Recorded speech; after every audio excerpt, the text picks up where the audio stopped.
office. Hey, just doing a radio check, make sure you guys can hear us.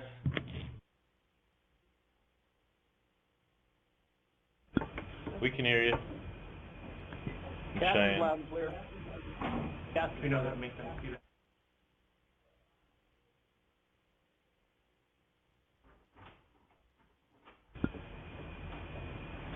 Can you guys see my screen? The Hathaway screen? EWC can. Yeah, I can in July. Oh, All right, I've been deal. talking.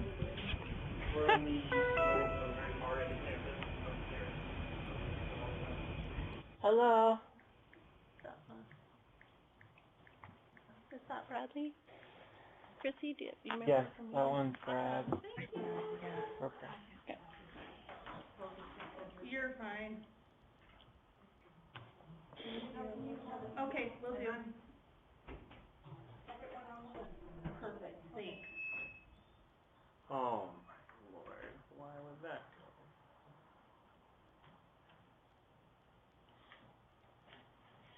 This is super cool. Okay, cool.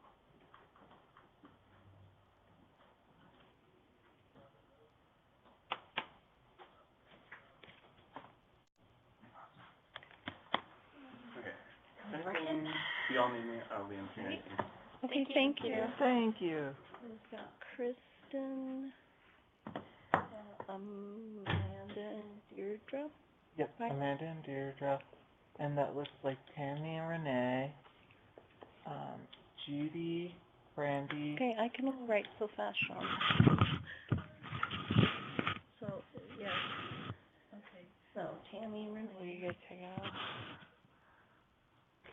Do you want me to have them call out roll call, Mary? I don't think I need to, because we got 2 Brandys and Judy. And then who is that with, Adam and... It's the Hathaway people. I have their names. Hey, Laramie. Let us know when you're ready. Okay, I think we'll go ahead and get started, and we'll turn it over to our lovely WDE folks from Hathaway. I'll let you introduce yourself. Thanks for having us, guys. My name is Brad Barker, and I'm joined with my colleague Jennifer Peterson. We're both the Hathaway consultants here at the Wyoming Department of Education.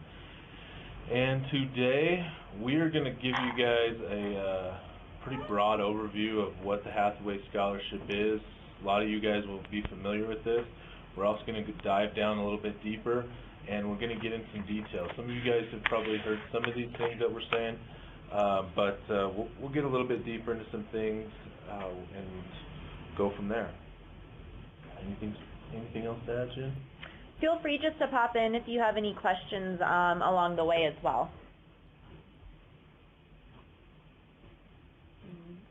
All right, so some things that we're going to cover today. We're going to talk about Stan Hathaway, and we're going to go over pretty much everything.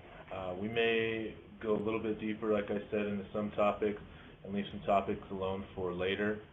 We'll talk about eligibility, and we'll talk about everything from high school eligibility to homeschool and GED or high school equivalency certificate eligibility, the requirements, and then lastly we'll talk about some of the college requirements for when your students get into school.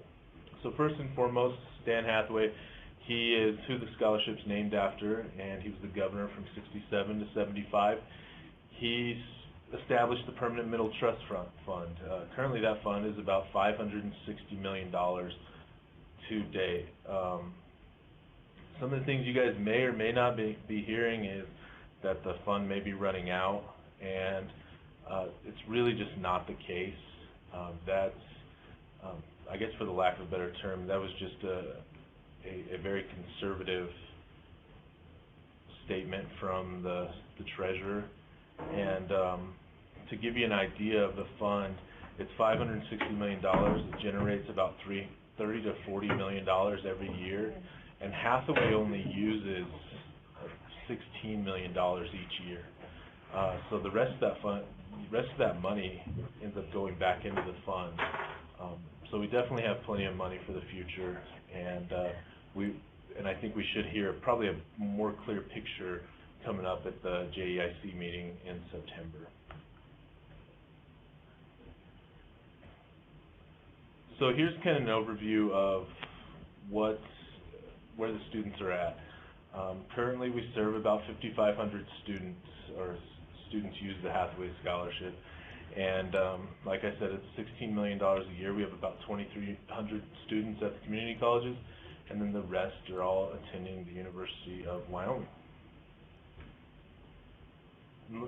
And so the total scholarships right now at the University of Wyoming, we're paying out about $5 million, about $5.5 million. And then the need-based portions, we're paying over just over $1 million to students. We'll talk a little bit more about the need later in the presentation. Talk about the calculation and how that all works out. But over on the right side of the screen is how many students are using the honors performance, and then the opportunity and the provisional opportunity piece.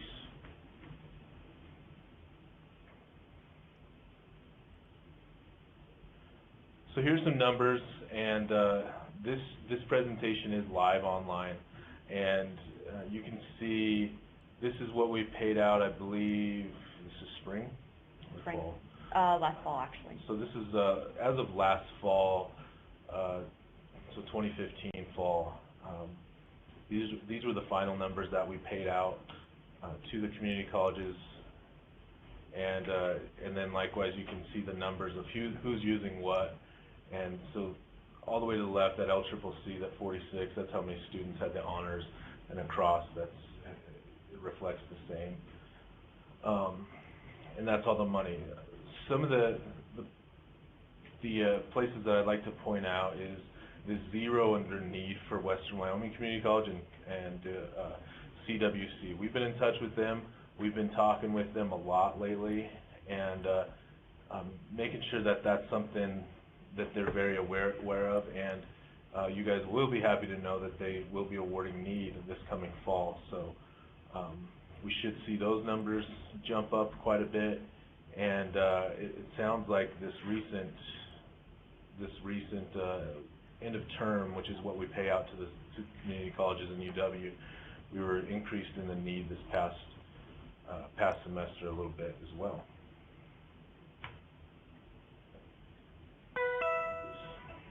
So Brad, eligibility. Yeah. Sorry to jump in. I was just going to say, with Western and Central both having zero need awards, do you think it would be wise then for our staff to go ahead and follow up directly with financial aid and just double check that their students that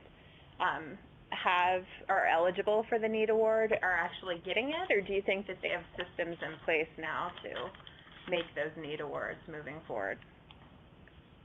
It sounds like they have a pretty good system in place now. Both we've been in touch with in the past week, and it sounds like everything's going well. But honestly, I feel like anytime you can get that conversation started and make sure that they know they have some students that have need coming in, I think it's helpful, and that's for all the schools, because there are several. I mean, there are many students throughout the state that may not be aware that they have need for whatever reason, and so any follow-up with them, I think is helpful. We feel is helpful. And we did, for Western in particular, she did email us back last week and said they have already awarded $12,000 of need for the upcoming semester. So they are making some strides. I know that CWC, like Brad said, he did contact us. I don't know exactly what they have awarded so far, but they are making those awards as well.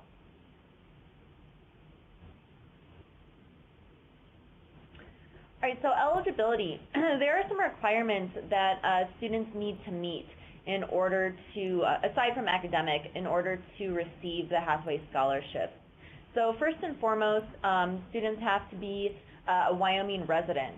So any students residing in Utah or Nebraska, that's not going to count. There are some questions, and it can get a little sticky depending on if the student lives with one parent and they're divorced, and how that works. So if you have any students in those particular issues who you're not sure about residency, you can always certainly contact us and we can answer questions, but ultimately the post-secondary, so your financial aid departments, are going to be the ones that are going to make that determination on residency. The student must be a Wyoming high school, homeschool, or HSEC recipient. So any one of those would count for eligibility for those students. So there are some exceptions here in graduating from a Wyoming high school. And one of those, what we refer to are border school students. And so those are students who live here in Wyoming with their parents, but it's actually closer for them to go to a high school in Montana or Idaho. It's just a closer commute for those families to do so. Those students would still be eligible, providing they meet all of the requirements that we'll go over later. But those students would still be eligible.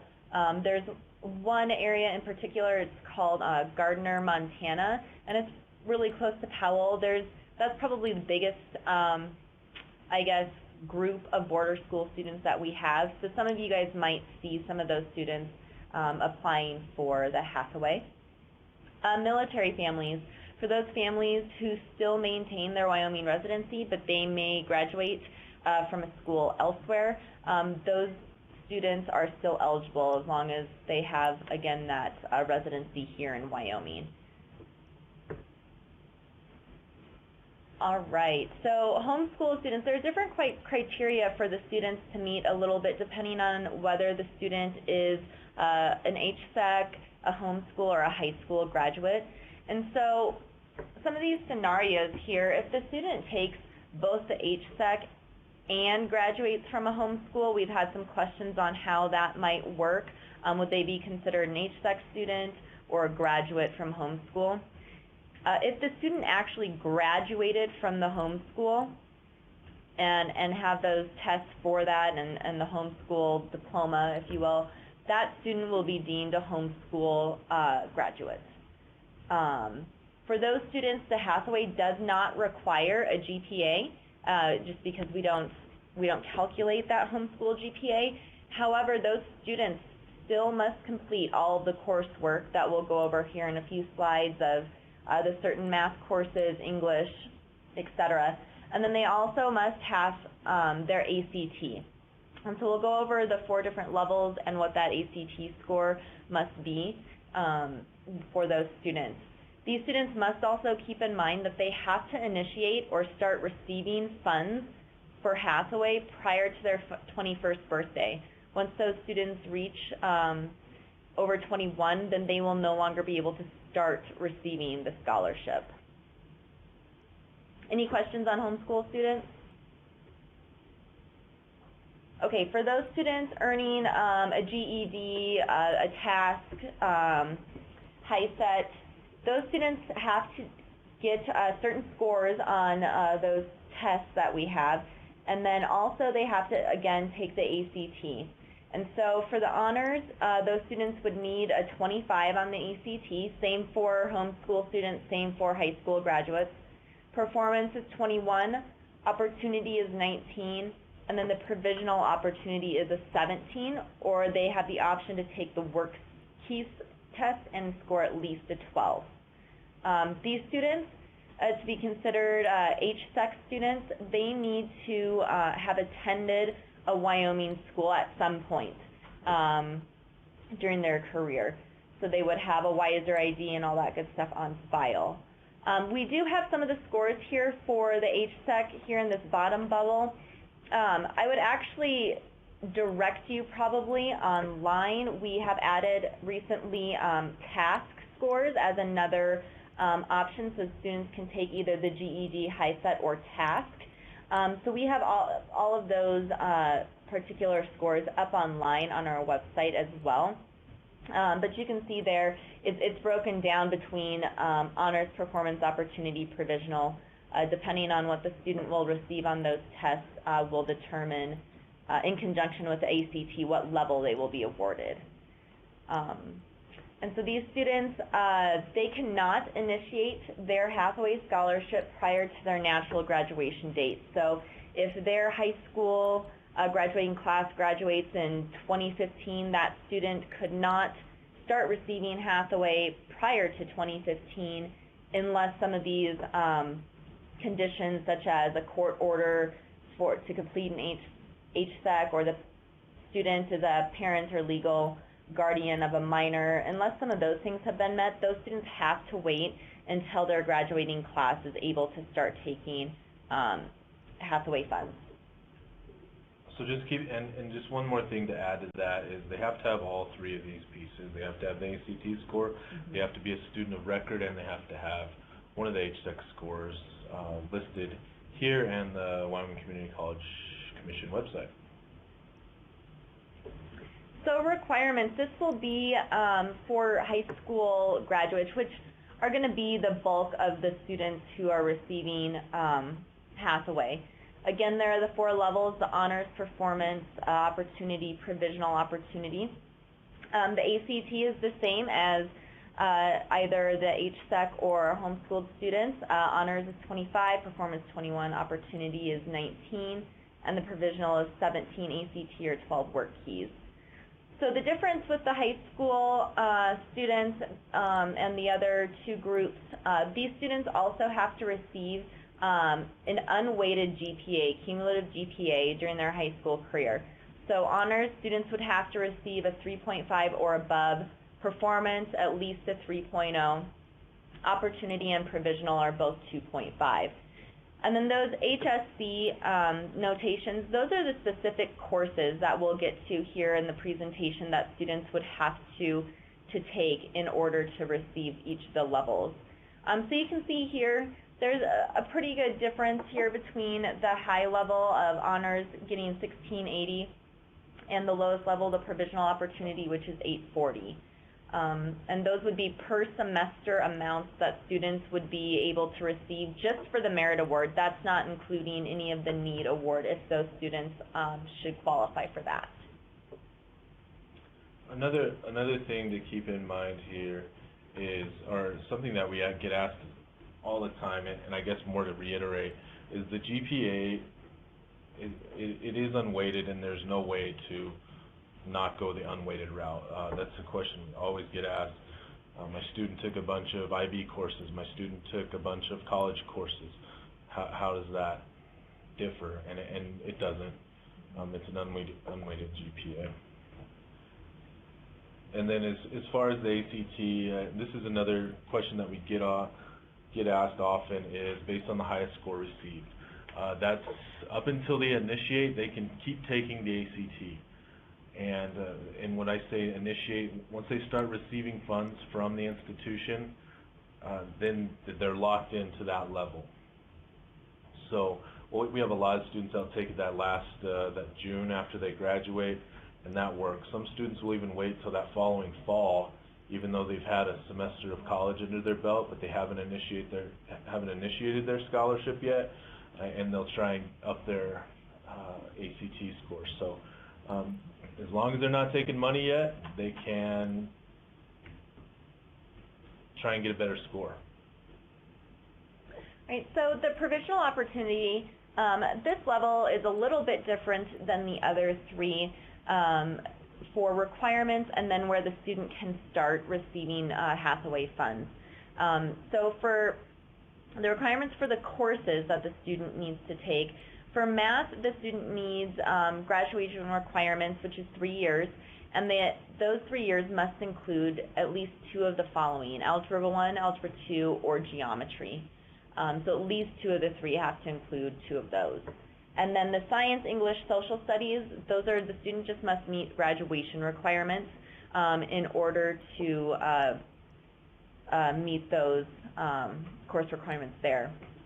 In addition to those courses, the students must take 2 years from one of the following areas. And it's, once you pick a track, you have to stay on that track. So you can't take 1 year from Fine Arts and 1 year from CTE. It would be 2 years from any of the Fine Arts courses, or 2 years from any of the CTE courses, or 2 years of a sequenced foreign language. And by sequenced, we don't mean consecutive, so they don't have to take it in 9th and 10th grade. Sequenced would be Spanish 1, Spanish 2 at some point during their high school career.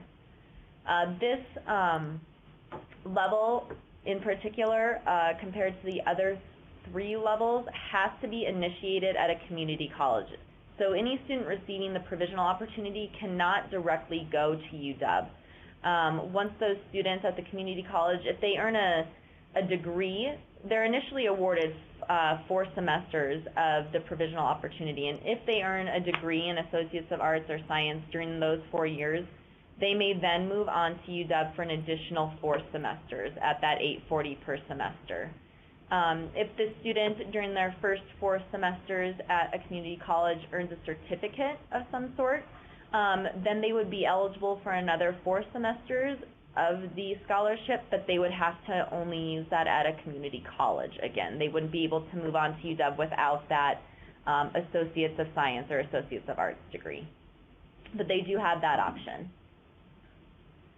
Okay, as far as the other courses, and this is something that we have on our website as well. We have all of the courses that districts have submitted for Hathaway approval, and they vary from district to district. And so the post-secondary institution is going to go through all of the transcripts for the students, and they're going to, in some cases, double-check that the students are taking the correct approved courses that the WDE approves. And we approve courses in every subject area listed on here other than Fine Arts and CTE. Those courses are approved at the district level, but the rest have to be on the approved Hathaway course list that the WDE publishes. So in particular, math here we'll go through. Students need 4 years of math for all of the performance, honors, and opportunity level. And those can be taken in 4 different areas: Algebra 1, Algebra 2, and Geometry. And then there's an additional math course category. And courses included in there they vary greatly between districts depending upon what they're able to offer. But something like a business math or consumer math or something like that may be something that you would find on there. A lot of students aren't aware that they can take Algebra 1, 2, and Geometry prior to the 9th grade, and it would still count towards Hathaway credit, so long as it's on that student's transcript in high school. The only math course that has to be taken in high school is a math course from that additional math category, but if students want to get a head start, they can certainly do so with the other 3 areas. This is another question we get often is, can my student, or has my student took Algebra 1 back in 7th grade, does that count? And as long as it's high school content and it's recognized as a Hathaway Success Curriculum approved course, they can really start taking that as early as, I've seen 5th grade. If they have access to that course and they can take Algebra 1, 2, and Geometry prior to, that'll count for Hathaway. The other side of that is once they get to high school, they still have to meet high school requirements. So while they have Hathaway requirements, they may not have the high school graduation requirements regarding math. Science is 4 years, social studies is 3 years, language arts 4 years. And then for performance and honors, there's a little bit of a difference between those 2 levels and the opportunity level in foreign language. So for the performance and honors, the top 2 tiers, students are required to complete 2 years of a sequenced foreign language. Again, that sequence would be, an example would be Spanish 1, Spanish 2. Doesn't have to be consecutive. One of those years can be counted prior to 9th grade. So a student can take 1 year of foreign language before the 9th grade and have that, again, count just as the math would. And so for performance and honors and opportunity, then the students, again, as we went over in provisional arts, they get to choose one of these tracks, either 2 years in the fine arts, 2 years in the CTE, or another 2 years in foreign language. So for the difference between the opportunity and the performance and honors, for here the opportunity, it must be sequenced. So again, that's Spanish 1, Spanish 2. For the performance and honor, since the student has already taken that sequenced level of foreign language, these additional two do not have to be sequenced. So students could potentially take the Spanish 1, Spanish 2 for their sequences, and then if they wanted to take German 1 and French 1, those two would count for the additional. So that's something that we do like to point out. The CTE and Fine Arts courses do not have to be sequenced, so you wouldn't have to take Culinary Arts 1 and Culinary Arts 2. It's anything that falls into those categories. So any courses that fall into Fine Arts, as long as you have 2 years of content in those. Same with the CTE. That's all we're looking at for those two areas. Are there any questions on some of these course requirements? I know it's kind of a lot, so if there are any questions, we'd be happy to go over anything that might be coming up.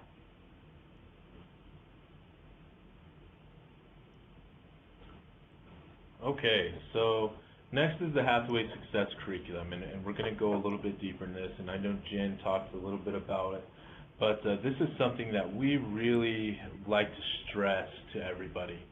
And Jen went over the process a little bit, and all the courses except for CTE and Fine Arts need to be approved by the department. And there is a process for this, and this is something we could always use help with, is making sure everybody knows the process. We don't like for districts to assume that just because it's called an Algebra 1 course that it's approved, or just because it's a college course, College Algebra 1400, that it's approved. It first and foremost needs to come through the department. And unfortunately, we've had several districts over this past couple years advise students incorrectly because they thought that a course would be approved or was approved, and they weren't using their Hathaway Success Curriculum course list.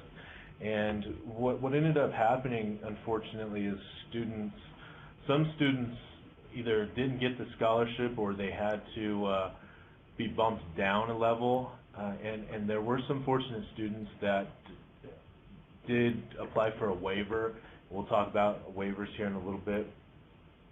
But, you know, the student ultimately lost out for advisors not checking in or districts not adding courses to their course list.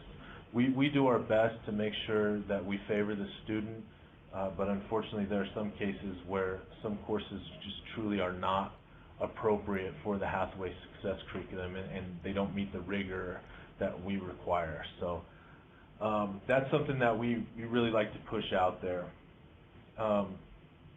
There are certain windows that courses are submitted, and those are January, May, and September. So this last submission window is coming up in a few weeks, and we send out communication, but a lot of counselors, especially in the smaller districts, they're the ones that we communicate with a lot. And while I know that this time of year can get really busy, again, any help that you can remind those districts, say, hey, did you have any new courses that you wanted to submit for this year, just to alleviate some of those discrepancies at the end and alleviate some stresses for the student and for the district towards the end of the year. So we get a lot of, obviously, students will transfer and transfer into districts. And one of the questions that comes across right away is, I'm not sure about this course. What should we do about it? And it's up to the district. First and foremost, it's up to the district. Some districts are pretty liberal and they'll take in the courses. Some districts do not accept any transfers for Hathaway purposes. And so that's something to keep in mind. At that point, students will need, if the district does not allow for the course, then they'll need to apply for a waiver at that point. So, and we can give you more details on the waiver later here. So now we're gonna take a step forward into the application process. And this is something that we can't stress enough because it's different at every institution. Every college has a Hathaway application. And even though, like University of Wyoming, theirs is within their admissions application, keep in mind it's still it's still the Hathaway application as well. Every institution has a Hathaway application. And what we like to do is remind students, advisors, parents that they should always check just to make sure that they've applied for the Hathaway Scholarship.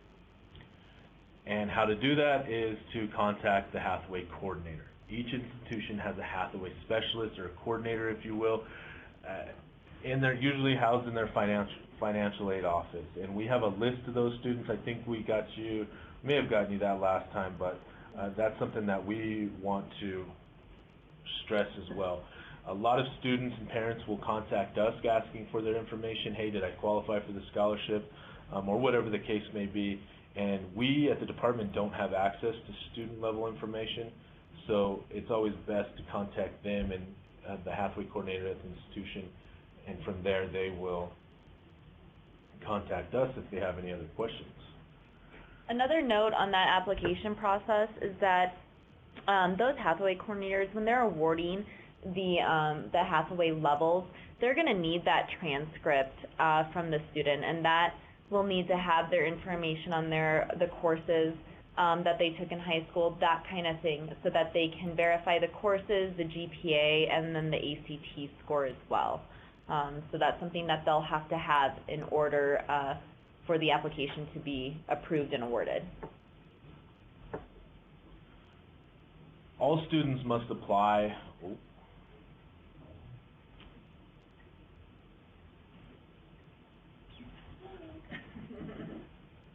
Sorry. Yep. Okay, so all students must apply within 2 years of their graduation date. As I get this set back up. Computer problem. And that's something that we also like to stress. And unfortunately, this year we've had a couple students miss out on the scholarship because they were a day or two late. And so there is an exception for those students that we have in here, and that is for students who are on a religious mission or serve military. And so those students, in order to get an extension, if you want to call it that, on that 2-year requirement, they would need to have their information from the military or from the religious mission that shows the date that they left for their service and then the date that they returned. Because the 2-year clock will start if the students don't leave for, say, a year after graduation. They've already used then a year of that 2-year clock, and that clock will start again once they return from their service. So it's 2 years when you're looking at it, depending upon when the student leaves and when they come back. So it really varies for students in these areas, but they do have that 2 years that can be extended a little bit with that stuff. All right, so need-based Hathaway. This is something that we spoke a little bit about earlier, and it's actually something that not everybody is aware is an opportunity for students with Hathaway. So the merit award amounts of the honors opportunity performance levels, the 1680, 1260, 840 amounts, those are the merit-based scholarships. So the need-based is really in addition to the merit-based amounts. And in order to qualify for the need-based portion, the student first has to obviously get a merit-based scholarship. So they have to qualify for one of the other 4 levels. And then beyond that, the student has to complete and submit a FAFSA. So the student does not need a FAFSA for the merit-based, but for the need-based they will. Because it will be, students are eligible if they have at least $2,000 or more of unmet need. So they'll need to meet that threshold, which is determined by the FAFSA. There is a calculation that each of the colleges use in order to determine the need amount that each student is awarded, and it's dependent upon cost of attendance, what the student has in other scholarships and grants, and a few other things that go into the calculation. But the students, it can be pretty lucrative for students. Students who receive the honors level can get 100% of the cost of attendance covered after that $2,000 of unmet need is met. All of the other levels, the performance, opportunity, and provisional, students can get at least 25% of cost of attendance covered. So it can be quite a bit for students to qualify for, which is why we're really excited that all of the community colleges now and UW are offering it to students. But it is something that's, it's a good thing to push the FAFSA, and we're excited that we're getting more of the need awarded. And to put this into a little bit more perspective as far as the need base, we've had a student that's in graduate school that still had eligibility left at the University of Wyoming. She was an honors level student, and I think she was living in the dorms, and she qualified for 100% of the need, and we were paying her out somewhere around $17,000 or $18,000 per that, I think, semester or something to that extent. So those students that are in the honors level that qualify for need are sitting in a pretty good situation.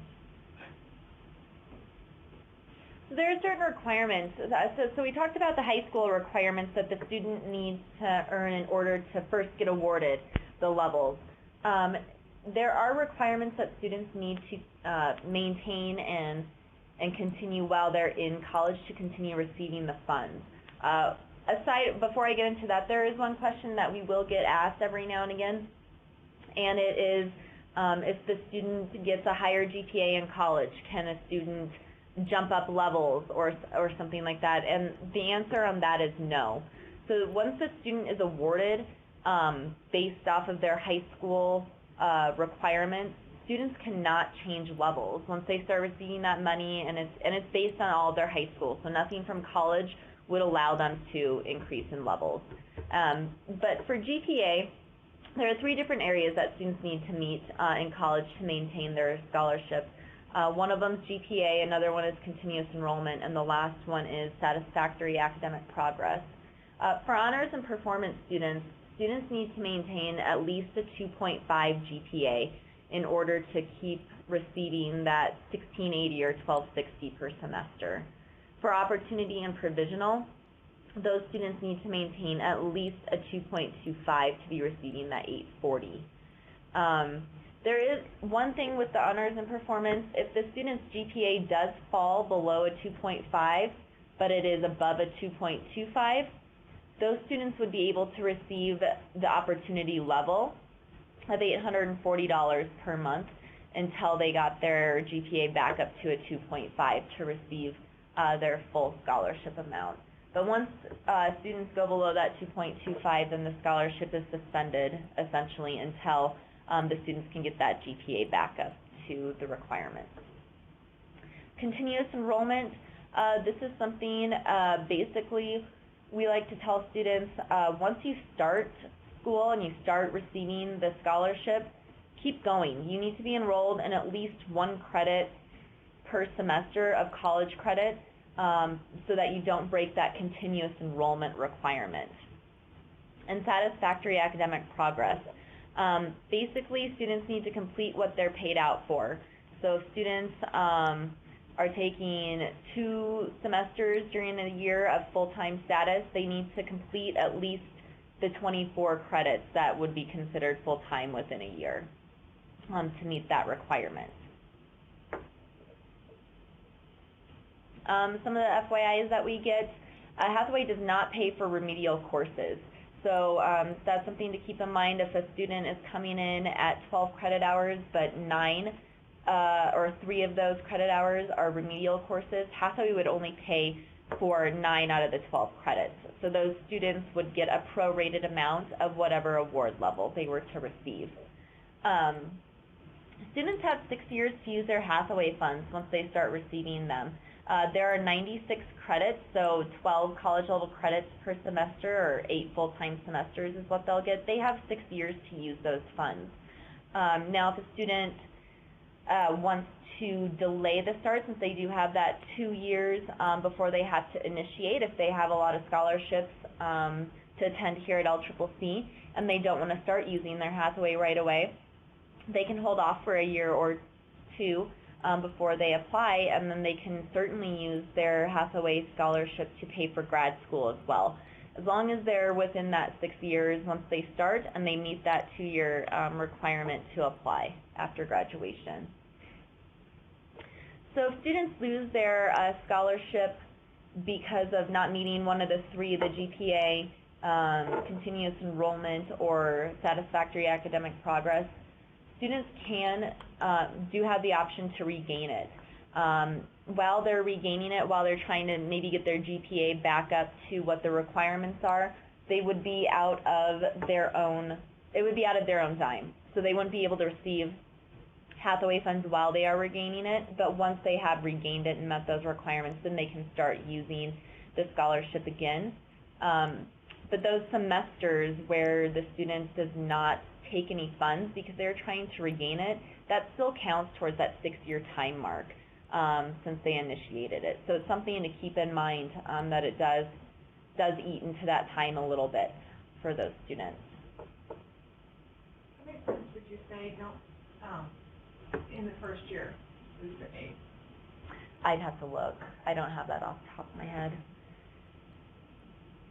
For certificates and degrees, students have the option for completing certificates at the community college, and they can certainly use Hathaway in order to do those things.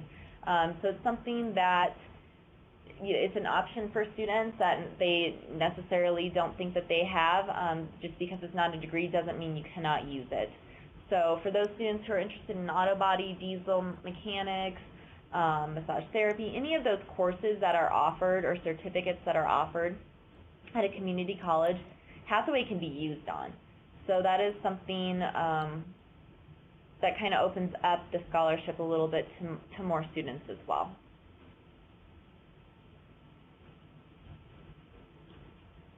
So with that said, we've got a few things coming up, and I know I missed a few things that we'll be attending, but we got the JEC meeting coming up, which is the Joint Education Committee, which is in September, and we'll be talking to them on how to incentivize students to take the Hathaway Success curriculum in high school. If you have any ideas or if you'd like to throw something at us, we put together a pretty good list.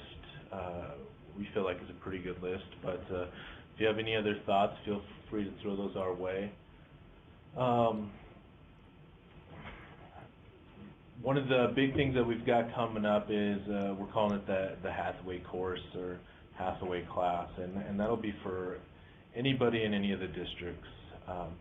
Starting September 8th, every Thursday of the month, we will be online, and we'll go over, this will be pretty much the initial conversation, this orientation here, and then every Thursday after that, we'll be going into more depth into each of the topics. So this whole presentation, and then we'll take it even a step further to give some background on everything that's happening. We'll go into need base, we'll actually have how to calculate it, what the financial aid people at the institutions will be talking about, and we'll go into.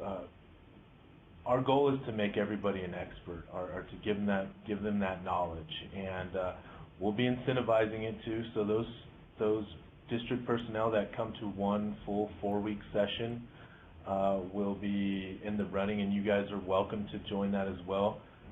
We'll put your name into a raffle, and we've got some cool prizes at the end of it. The September session or the October session will be the same exact thing as the September session. So if you miss one Thursday in September, you can pick up right on that next Thursday in October. Just going to be a month later. So when you guys talk to your counselors and district people, feel free to encourage them to attend this. I think it'll be really helpful, and like I said, our goal is to really create more experts so there's less bad information going around the state, and hopefully we can not only get these students to use the Hathaway Scholarship, but make sure that help them persist through their college careers. So that's the goal of these ultimately, and we welcome anybody to join. We'll have communication going out about that here within the next, I think, week or so. Other than that, that's all we have. We'll be traveling around the state a little bit this fall, attending financial aid nights, Hathaway nights. We've got some cool things coming up. You guys may have noticed the new Hathaway logo that's on here, and you'll start to see some more publications coming out from us, and some easier to read, hopefully, publications. The new website is coming up within the week, I believe. Hopefully that'll be out by next week. It'll still be hathawayscholarship.org, but it's going to be a whole new look, some new resources on there. Students, for the 8th grade unit of study, there'll be more resources up there as well. But we're really excited to roll that out this fall, and this spring we'll be pushing what's called a Hathaway Day. You guys will, as it gets closer, we'll kind of show you how that looks, probably more towards the spring.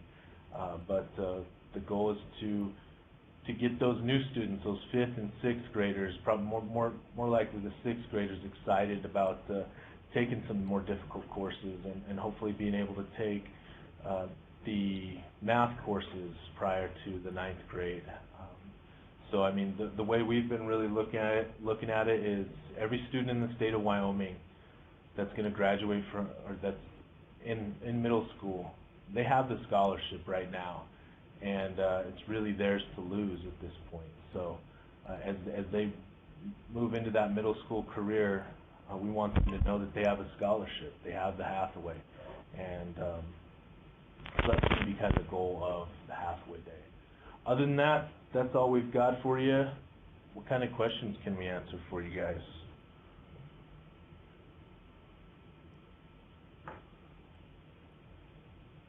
You've answered it all. Are you willing to go to their sites if they're doing like a financial aid night or something, if it falls into your schedule? If it falls into the schedule, we have gone. Okay. Yeah, if you guys would like us to come join you at a financial aid night or something to that effect, let us know. Hopefully we can fit it in. We are starting to pack up, so the sooner the better if possible.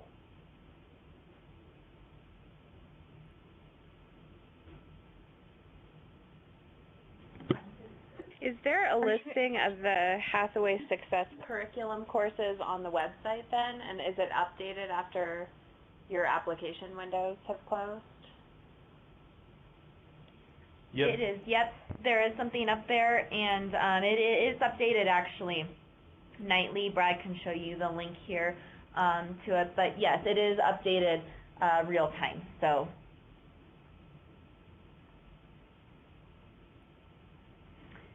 the report viewer here allows you to just filter it by district, and then it allows you to even go further than that. If you filter it just by district, it'll bring up all applicable high schools and all the courses. But if you wanted to filter it more, you could certainly filter it by also the schools, and then also the category of courses. So, you know, science, math, all that kind of stuff. We will be having it switched over to our 16-17 courses here this fall. We have another window before those will be closed here in September. But yeah, so this is all the courses for 15-16 that Campbell County had approved for their schools.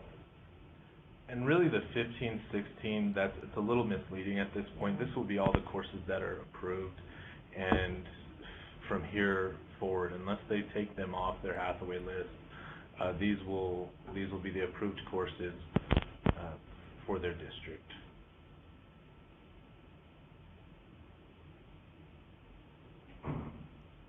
So if you guys do happen to see a course that you think should be approved or should be on this list and it's not, that's something that we really want counselors to be very aware of, because usually they're the ones who let their district know, hey, this course is supposed to be there, it's not, and then that gives their district heads a little bit of heads up to get it approved, or get it on the list to be approved.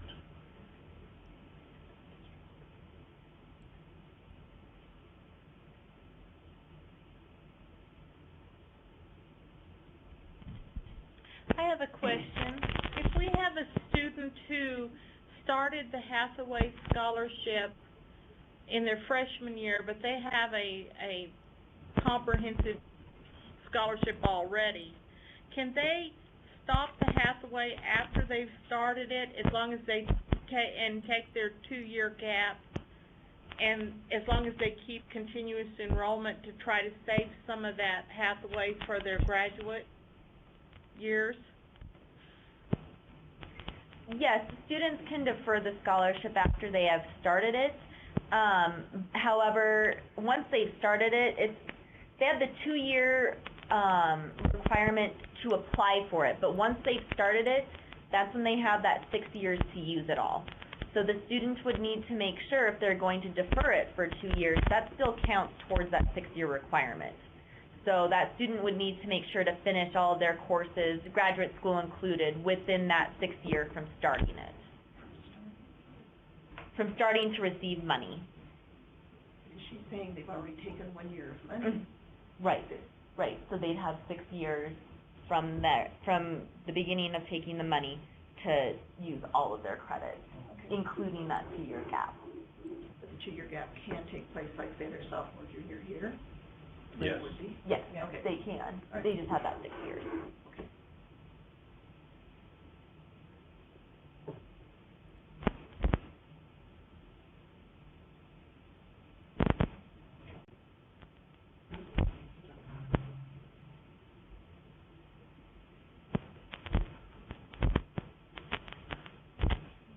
If we haven't already, we'll share this presentation with you guys. And if you have any other questions or need anything, feel free to give us a call or shoot us an email, and we'll help you out. Otherwise, thanks for having us again, and hopefully we will see you guys probably in the spring again. Thank you both so much. We really appreciate your time, Brad and Jennifer. Thank you. Well, thanks for having us.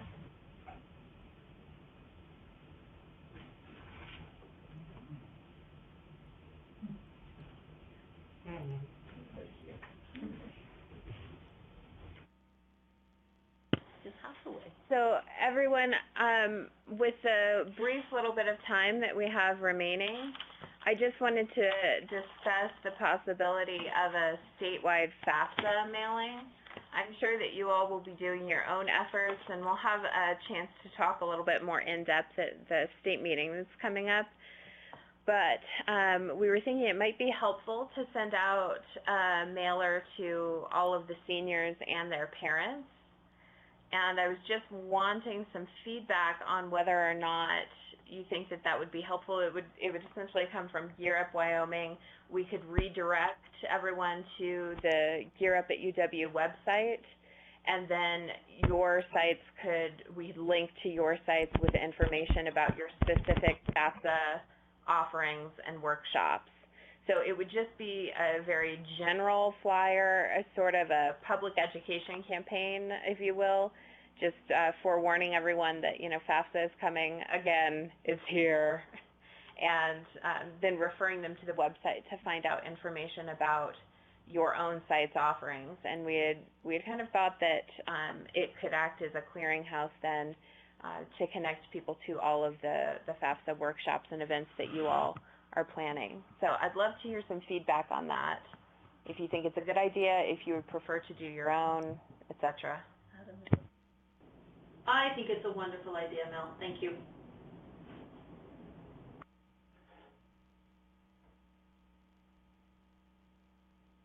Me too.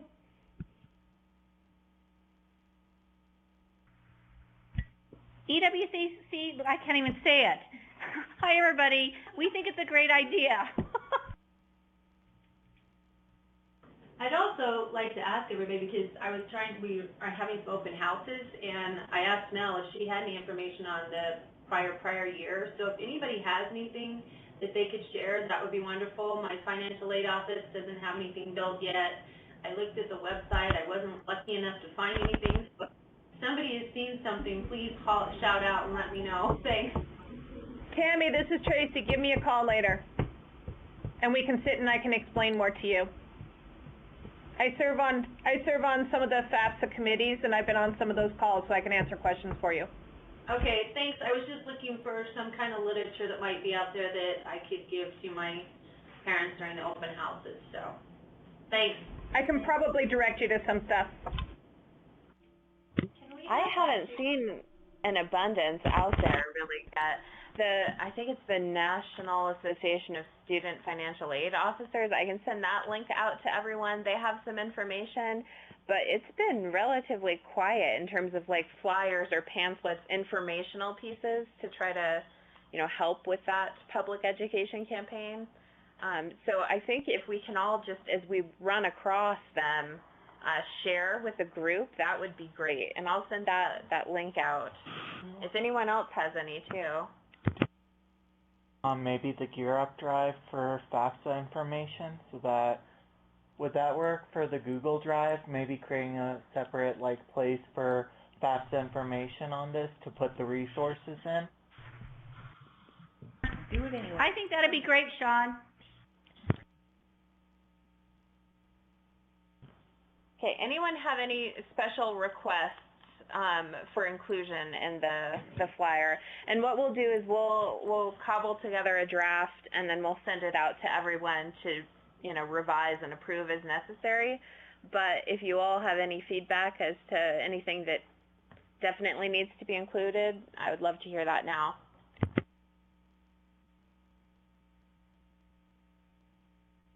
Rebecca, our resident FAFSA expert, anything? I think it's a good idea. I guess, yeah, I think it's a great idea. Is that what you were asking me? I'm sorry. Yeah. No, you're fine.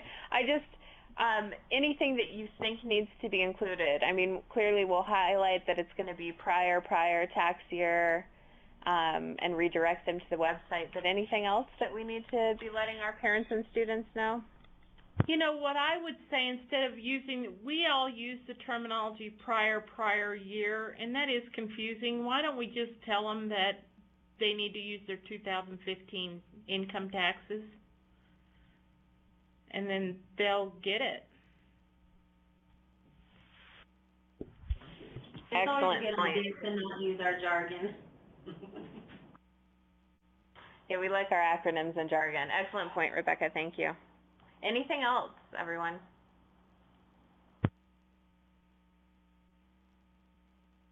I'm wondering if we ought to mention getting on to the link to get their ID set up right away. Good point. FSA IDs. Okay. And we use a worksheet that they can fill out and record their ID and password and all of their challenge questions, because they will forget from the time they do that to the time they log in. So it really is helpful. It's mandatory in my area to use it. So we'd be willing to share it. I think it comes from FedAid.